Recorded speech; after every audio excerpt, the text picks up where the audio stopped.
स्वागत है। जैसा कि हम एडीओ की तैयारी कर रहे हैं, पंचायती राज व्यवस्था की जो श्रृंखला चल रही है वो चलती रहेगी। आज हम आजीविका का एक टॉपिक स्टार्ट कर रहे हैं, वो है हरित क्रांति। मेरी वीडियो थोड़ी भी पसंद आती तो लाइक कमेंट सब्सक्राइब जरूर कर दीजिए, दोस्तों को शेयर कर दीजिए और बेल आइकन को हिट कर लीजिए ताकि आने वाली वीडियो की नोटिफिकेशन आपको मिल जाए। चलिए हम टॉपिक पे आते हैं। हरित क्रांति। हरित क्रांति को जानने के लिए सबसे पहले हमको इसकी थोड़ी सी हिस्ट्री जाननी पड़ेगी कि हरित क्रांति कैसे आई, क्यों आई, किसे हरित क्रांति कहते हैं। देखिए, हरित क्रांति का अर्थ है हरियाली पे क्रांति। क्रांति का अर्थ होता है बदलाव, मतलब हरियाली का तात्पर्य यहाँ पे कृषि से है। तो कृषि में जो बदलाव आया उसको हरित क्रांति कहते हैं, ठीक है।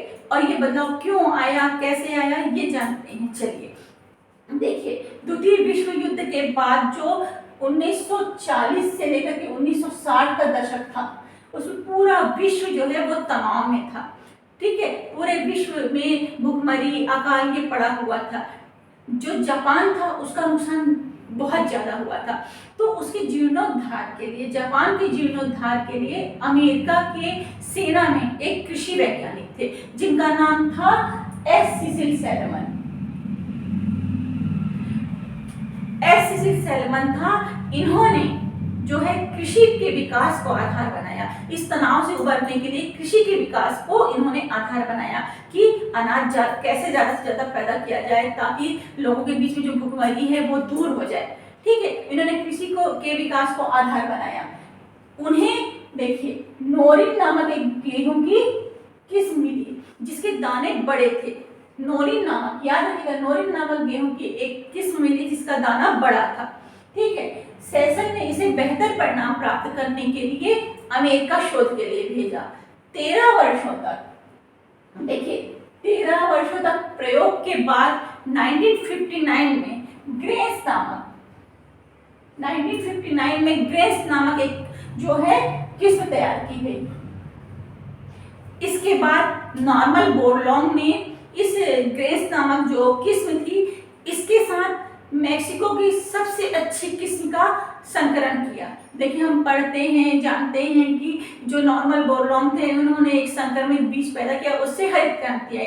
तो इसी बीज के साथ जो ग्रेस नामक बीज था, इस बीज के साथ उन्होंने एक मैक्सिको की बहुत अच्छी प्रजाति के साथ, बहुत अच्छी किस्म के साथ इन्होंने संकरण किया और उससे एक जो पौधा बनाया, एक जो किस्म बनाई, वो संक्रमित किस्म बनाई, वो बहुत छोटा बौना पौधा था, ठीक है। एक बौने पौधे का इन्होंने किस्म बनाया और उसी से फिर हरित क्रांति आई। देखिए, हरित क्रांति शब्द का जो उपयोग है सबसे पहले विलियम गेट ने 1968 में किया। विलियम गेट ने सबसे पहले 1968 में हरित क्रांति शब्द का प्रयोग किया और हरित क्रांति का जनक विश्व स्तर पर नॉर्मन बोरलॉन्ग को कहा जाता है।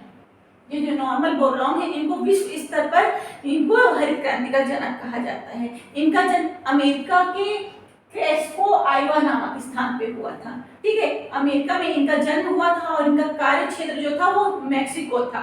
मैक्सिको की वो रॉकफेलर एंड फोर्ड फाउंडेशन संस्था में कार्य करते थे, ठीक है। जन्म अमेरिका में हुआ था और संस्थान कार्य क्षेत्र जो था वो मैक्सिको था और इसी का एक अनुसंधान केंद्र था। जो ये संस्था थी, इसका एक अनुसंधान केंद्र था, वहां पे इन्होंने बीज पे शोध कार्य किया। वो संस्थान था अंतरराष्ट्रीय मक्का एवं गेहूं संवर्धन केंद्र।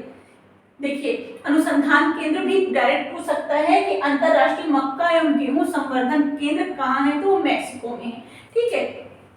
एकमात्र कृषि वैज्ञानिक जो कि शांति का नोबेल पुरस्कार प्राप्त किए थे वो थे डॉक्टर बोरलॉन्ग, ठीक है। नॉर्मन बोरलॉन्ग जो थे वो एकमात्र कृषि वैज्ञानिक है जिनको शांति का नोबेल पुरस्कार मिला है 1970 में। और विश्व खाद्य पुरस्कार भी इनको प्राप्त हुआ है, ठीक है। ये विश्व स्तर पर जो हरित क्रांति के जनक माने जाते हैं, ठीक है। और भारत में हरित क्रांति के जनक जो है वो डॉक्टर एस स्वामीनाथन माने जाते हैं, ठीक है। जो हरित क्रांति के पिता बोला जाता है, जो भारत में हरित क्रांति के पिता कहा जाता है, वो है डॉक्टर एस स्वामीनाथन, ठीक है। इनका जन्म जो है वो तमिलनाडु में हुआ और पहला विश्व खाद्य पुरस्कार, देखिए पहला विश्व खाद्य पुरस्कार जो है वो स्वामीनाथन को प्राप्त हुआ था। बोरलॉग को भी जो विश्व खाद्य पुरस्कार प्राप्त हुआ, लेकिन पहला विश्व खाद्य पुरस्कार जो प्राप्त हुआ था वो स्वामीनाथन को प्राप्त हुआ था। 1967 में इनको पद्मश्री प्राप्त हुआ और 1972 में पद्म भूषण प्राप्त हुआ और 1989 में इनको पद्म विभूषण प्राप्त हुआ। तो पद्मश्री, पद्म भूषण और पद्म विभूषण प्राप्त करने वाले जो वैज्ञानिक हैं, जो कृषि वैज्ञानिक हैं, वो हैं डॉक्टर एम एस स्वामीनाथन। ठीक है। भारत में हरित क्रांति, देखिए भारत में हरित क्रांति कैसे शुरू हुई, देखिए कैसे क्रम शुरू हो रहा है ये देखिए। 1963 में जब नॉर्मल बोरलॉग अपने बीज को लेकर के भारत आई जलवायु परीक्षण के लिए कि उनका जो संक्रमित बीज है वो भारत में सर्वाइव कर पाता है कि नहीं, उसकी ग्रोथ होती है कि नहीं, ये देखने के लिए वो जब भारत आए तो उस वक्त स्वामीनाथन और नॉर्मल बोरलॉग दोनों मिलकर के उन्नत किस्म की फसलों के विकास पर कार्य कर रहे थे। और उन्होंने दोनों मिलकर के किस संस्था में कार्य किया, वो संस्था थी पूसा कृषि शोध संस्थान। याद रखिएगा, पूसा कृषि शोध संस्थान में स्वामीनाथन और बोरलॉग दोनों ने मिलकर के बीज पर जो है शोध कार्य किया। देखिए 1960 से 70 के दशक में कृषि उत्पादन में तीव्र वृद्धि, उच्च उत्पादकता वाले बीज का प्रयोग, उर्वरक का प्रयोग, रासायनिक पदार्थों का प्रयोग, मशीनीकरण का, आधुनिकीकरण का जो कृषि के क्षेत्र में प्रयोग किया जा रहा था विलियम गेट के द्वारा, उसी को हरित क्रांति का नाम दिया गया। ठीक है। इससे पहले जो 1960 से 70 का दशक था, उससे पहले भी हमारी कृषि को सुधार करने के लिए कुछ योजनाएं चलाई गई। वो योजनाएं पूर्व की योजनाएं कहलाती हैं, हरित क्रांति से पूर्व की योजनाएं कहलाती हैं। 1960 से 61 के बीच में गहन कृषि जिला कार्यक्रम चलाया गया और 1965 में गहन कृषि कार्यक्रम चलाया गया। देखिए कंफ्यूज मत होइएगा, यदि आपसे पूछता है गहन कृषि जिला कार्यक्रम तो 61 में चलाया गया था और 1965 में गहन कृषि कार्यक्रम चलाया गया था। फिर 1966 में हाई यील्ड वैरायटी प्रोग्राम चलाया गया। ये तीनों जो कार्यक्रम हैं ये कृषि की गुणवत्ता में सुधार करने के लिए चलाए गए थे हरित क्रांति से पहले। इंपॉर्टेंट है, यहाँ से क्वेश्चन बनता है, आप का पेपर उठा के देख लीजिएगा, यहाँ से क्वेश्चन आता है, याद रखिएगा। ठीक है। इसके बाद देखिए 1960 से 63 का जो दौर था, देखिए जब हम किसी भी चीज का उपयोग करते हैं तो उसका सबसे पहले हम टेस्ट करते हैं। तो वो टेस्टिंग जो संक्रमित बीज था हरित क्रांति के लिए, जो बीज आया था हमारे यहाँ भारत में, उसका जो प्रयोग किया गया था वो 1960 से 63 के बीच में जो प्रयोग है 7 राज्य के 7 जिलों में किया गया था। और उसका परिणाम क्या हुआ था कि जो फसल है वो बहुत अधिक हुई, जो फसल थी वो 6 गुना बढ़ गई थी। इसके बाद जो है 1966 से 67 में पूरे देश में हरित क्रांति फैल गई। ठीक है। जब हरित क्रांति पूरे देश में फैल गई थी उस वक्त क्या था, योजना अवकाश चल रहा था और प्रधानमंत्री थी इंदिरा गांधी और जो कृषि मंत्री थे वो सुब्रमण्यम। इसको याद रखिएगा। ठीक है। अब देखिए हरित क्रांति के तत्व, हरित क्रांति में कौन से तत्व जो है हरित क्रांति के वो बता। देखिए उच्च उत्पादकता वाले बीजों का प्रयोग किया गया था। जो गेहूं था वो मैक्सिको से मंगाया गया था और जो चावल था वो फिलीपींस से मंगाया गया था, रोजो प्रजाति का। याद रखिएगा। देखिए क्वेश्चन यहाँ से ऐसे बन जाएगा कि रोजो प्रजाति का चावल किस देश में पाया जाता है। ठीक है। क्वेश्चन ऐसे ही बन सकता है कि रोजो प्रजाति का जो चावल वो किस देश में पाया जाता है।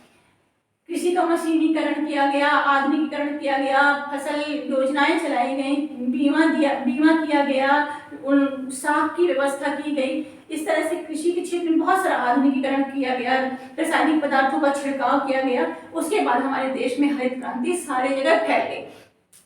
ठीक है। भारत में देखिए हरित क्रांति सबसे पहले भारत में पंजाब में, फिर हरियाणा में, फिर उत्तर प्रदेश में, उसके बाद पूरे राज्य में फैल गई। यदि राज्य पूछता है तो सबसे पहले पंजाब लगाइएगा और यदि देश पूछता है तो सबसे पहले हरित क्रांति मैक्सिको में हुई। ठीक है। और सबसे ज्यादा हरित क्रांति का जो प्रभाव था वो गेहूं और चावल में पाया गया। सबसे ज्यादा जो हरित क्रांति का प्रभाव था वो गेहूं और चावल में पाया गया।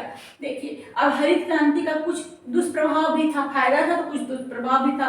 फायदा ये हुआ कि बहुत अधिक खाद्यान्न का उत्पादन हुआ, हमारे देश से भुखमरी जो थी, जो अकाल पड़ा था वो दूर हो गया। लेकिन नुकसान ये हुआ कि जो कीटनाशक का उपयोग किया गया फसलों में, उससे पॉल्यूशन हो गया, फसलों की गुणवत्ता कम हो गई। इस तरह से दो पहलू होते हैं, किसी भी चीज के दो पहलू होते हैं। इस प्रकार से फायदा भी हुआ और नुकसान भी हुआ। आज का वीडियो इतना ही। जय हिंद, जय भारत।